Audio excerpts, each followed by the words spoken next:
પ્રકાર, તો એમાં આપણે વાત કરી કે સમતોલ અંદાજપત્રના ફાયદા મર્યાદા જોયા. હવે આપણે વાત કરીશું ખાધવાળું અંદાજપત્ર એટલે શું. તો ખાધવાળું બજેટ જે છે એને આપણે ઇંગ્લિશમાં ડેફિસિટ બજેટ કહીએ છીએ. મેં સમજાવ્યું એ પ્રમાણે જ્યારે સરકારનો જે અંદાજિત ખર્ચ છે એ અંદાજિત ખર્ચ કરતા અંદાજિત આવકો કેવી હોય સરકારની ઓછી, સાદી ભાષામાં ખર્ચ વધારે છે, આવક ઓછી, તો આપણે આ બજેટને ડેફિસિટ બજેટ કહીએ છીએ. બરાબર? ઓકે. તો આવું બજેટ હંમેશા કોણ બનાવે? તો વિકસતા દેશો, જેને તમે વિકાસશીલ દેશ કહો છો, આવા દેશમાં સરકારે જાહેર ખર્ચા ખૂબ કરવાના હોય છે. શેના માટે? સંરક્ષણ માટે, શિક્ષણ માટે, સામાજિક સેવાઓ માટે.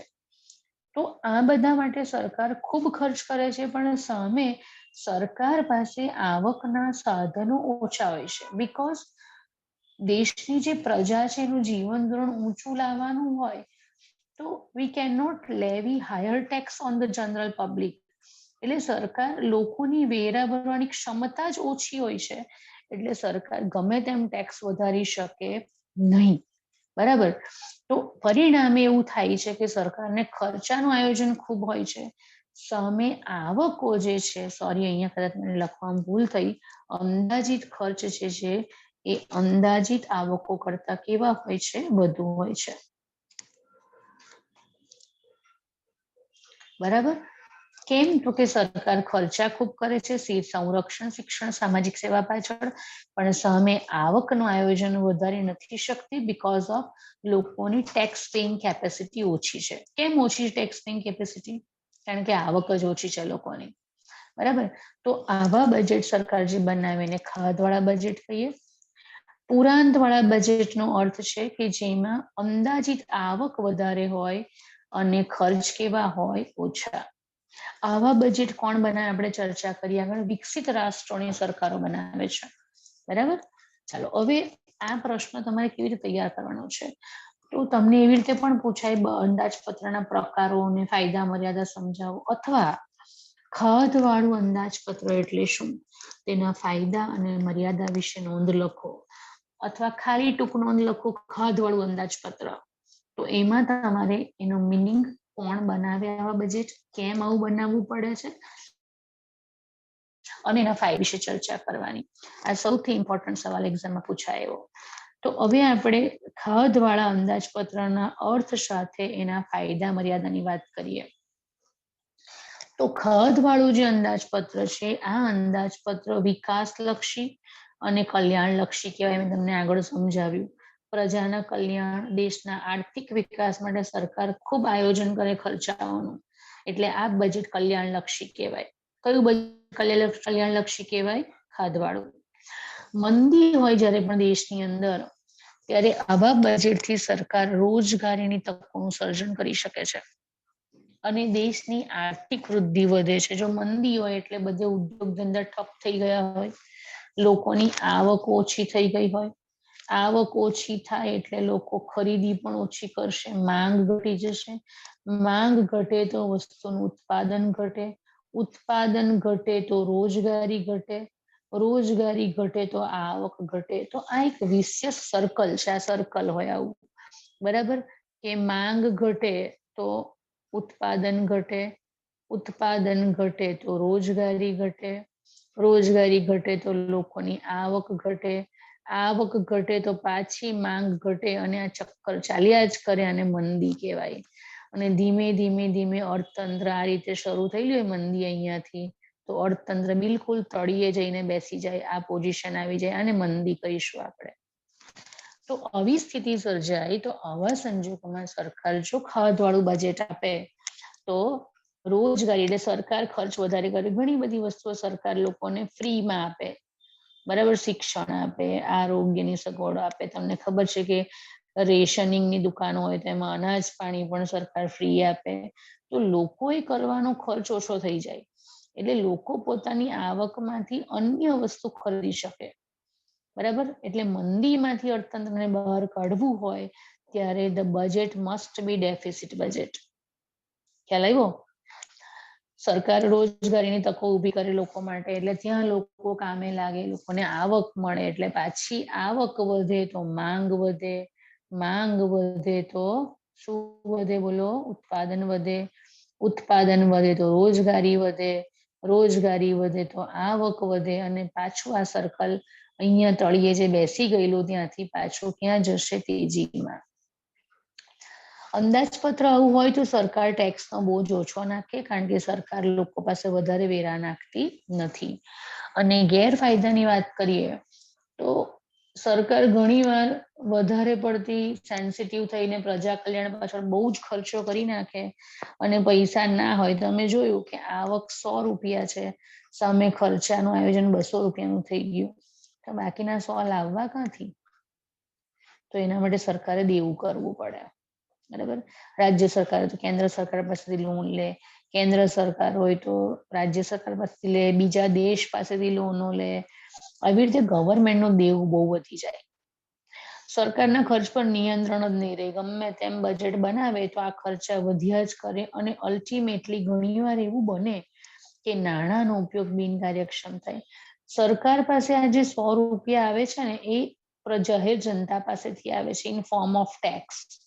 તમે જાણો છો કે પ્રત્યક્ષ વેરા લે સરકાર, પરોક્ષ વેરા લે, આમાં ઇન્કમ ટેક્સ આવે, આમાં જીએસટી આવે, બરાબર.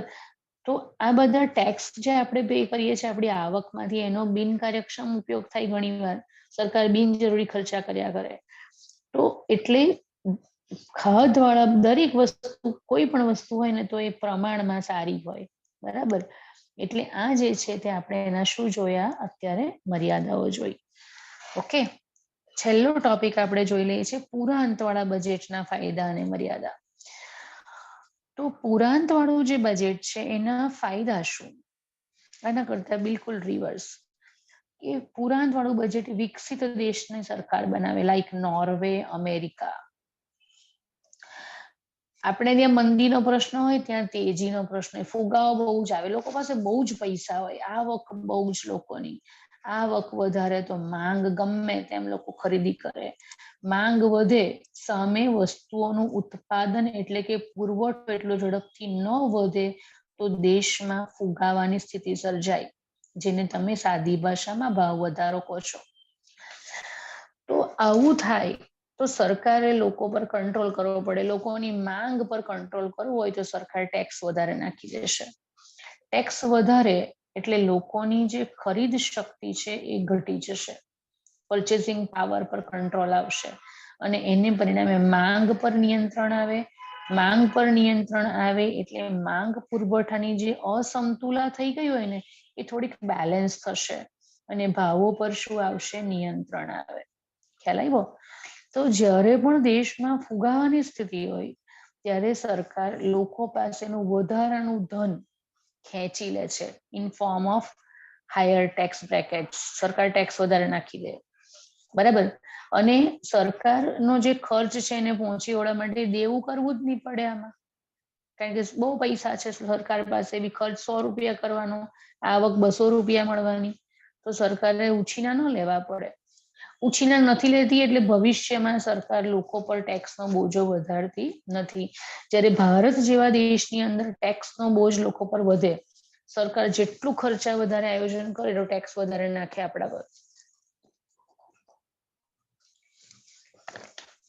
પૂરાંતવાળા બજેટના ગેરફાયદા એ છે, ગેરફાયદા જોઈએ તો સામાજિક કલ્યાણ અને વિકાસના કાર્યો માટે સરકાર ખર્ચ ન પણ કરે, બરાબર. ઘણીવાર કારણ કે ત્યાં બધા પાસે બધું હોય જ વિકસિત દેશોમાં, તો સરકારે સામાજિક કલ્યાણ વિકાસના કાર્ય માટે ખર્ચ કરવાનું ન હોય, ઘણીવાર જરૂરી હોય તો પણ સરકાર નથી કરતી.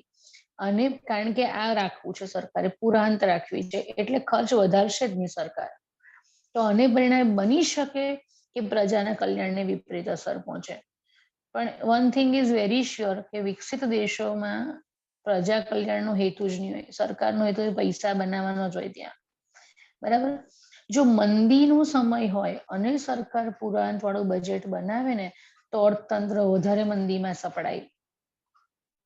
ખ્યાલ આવ્યો? મંદીમાં સરકારે ખાધવાળું બજેટ, આ યાદ રાખવાનું.